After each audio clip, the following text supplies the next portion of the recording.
Assalamualaikum warahmatullahi wabarakatuh. Saya Hilmiatus Soleha, NIM T 2019-1062. Saya berasal dari kelompok 10, ingin mempresentasikan tentang kalimah atau rajulun hasanu al-wajhi fakirun amwalan. Berawal dari lafaz atau. Nah, lafaz atau ini merupakan kalimat fiil. Nah, fiil atau ini termasuk ke dalam fiil madi. Apa itu fiil madi? Fiil madi itu adalah fiil yang menunjukkan atau kata kerja yang menunjukkan pekerjaan yang telah dilakukan. Nah, tasrif dari atau ini yaitu atau yakti iktoan, artinya itu memberikan. Jadi kan menunjukkan pekerjaan yang telah dilakukan. Nah, yang kedua, lafaz atau termasuk dalam kategori fiil. Nah, kategori fiil yang apa? Kategori fiil yang mabni.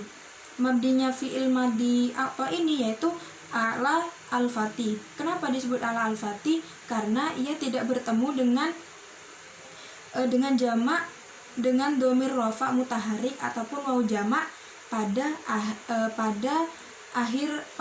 yang terdapat pada huruf akhir atau yang terdapat pada lam fiil. Kemudian lafaz atau ini tidak dapat muncul karena lafaz atau ini huruf terakhirnya berupa alif. Nah, karena alif ini tidak dapat menerima harokat. Jadi asalnya huruf alif ini kan ya. Nah, ya ini berubah menjadi alif karena memenuhi persyaratan litaharrukiha wanfitahi ma qablaha, atau ya berharokat dan harokat sebelumnya adalah fathah. Kemudian lafaz atau termasuk fiil maklum. Kenapa disebut fiil maklum? Karena lafaz atau ini tidak mengikuti kaidah majhul yang berbunyi dhamma kullu mutaharrikin wa kasira ma qabla akhirih. Jadi tidak membutuhkan fa'il. Kemudian lafaz atau juga disebut dengan fiil muta'addi. Kenapa disebut fiil muta'addi? Karena arti dari lafaz atau ini bisa dipasifkan. Kan yang awalnya tadi arti dari lafaz atau ini artinya memberi. Nah, ketika dipasifkan akan berubah menjadi diberi. Kemudian kalimat yang kedua yaitu rajulun. Nah, rajulun ini merupakan kalimat isim. Nah, ciri-ciri dari kalimat isim itu karena termasuk dalam kategori isim, maka rajulun ini tidak boleh ditanwin. Yang pertama, yang kedua tidak boleh dimasuki alif lam. Nah, karena termasuk dalam kategori isim, maka bisa dibaca nasab, jar ataupun rofa. Nah, rajulun ini termasuk dalam kategori isim yang dibaca rofa karena tergolong marfu'atul asma atau isim yang dibaca rofa. Nah, rajulun ini juga disebut fa'il. Fa'il itu pelaku ya. Karena merupakan isim yang dibaca rofa yang jatuh setelah fi'il yang mabni maklum yang berupa atau. Nah, atau ini menjadi mabni maklum. Nah, tanda rofanya itu menggunakan dhammah karena ia merupakan isim mufrad. Isim mufrad ini apa? Isim mufrad itu adalah isim tunggal. Yang selanjutnya hasanul wajhi. Nah, lafaz hasanul wajhi ini merupakan susunan dari idhofah. Nah, idhofah ini itu susunan dari mudhof dan mudhof ilaih. Hasanul wajhi. Hasanu itu berkedudukan sebagai mudhof. Nah, persyaratan karena berkedudukan sebagai mudhof, maka hasanun ini tidak boleh diberi alif lam. Dan apabila berupa isim tasniyah atau jamak mudzakkar salim, maka nunnya ini harus dibuang karena nun itu merupakan pengganti dari tanwin.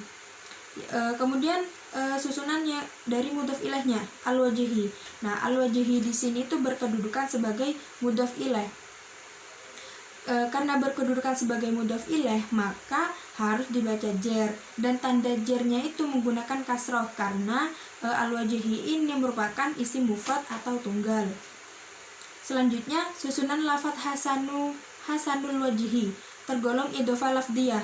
Nah, karena disebut sebagai idhofah lafdiyah, yaitu mudhofnya itu berupa isim sifat dan mudhof ilaihnya itu merupakan ma'mul dari mudhof. Karena lafaz hasanul wajhi ini idhofah lafdiyah, maka hasanul wajhi ini tetap dihukumi nakiroh walaupun dimudofkan kepada isim ma'rifah, isim yang menggunakan alif lam. Selanjutnya hasanul wajhi.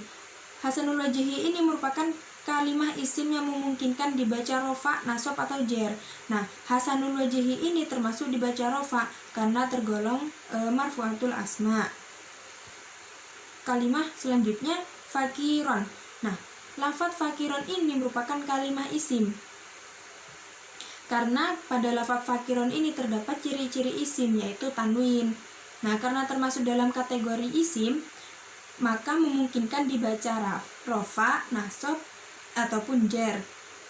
Nah, fakiron ini tergolong fakiron ini nasab dan tanda nasabnya itu berupa fathah. Kenapa dibaca fathah? Karena merupakan isim mufrad atau tunggal. Selanjutnya yaitu amwalan. Lafadz amwalan di sini merupakan kalimah isim. Nah, sudah saya jelaskan tadi bahwa ciri-ciri dari isim itu adalah tanwin. Nah, karena termasuk dalam kategori isim, maka memungkinkan amwalan ini dibaca rofa, nasab ataupun jer.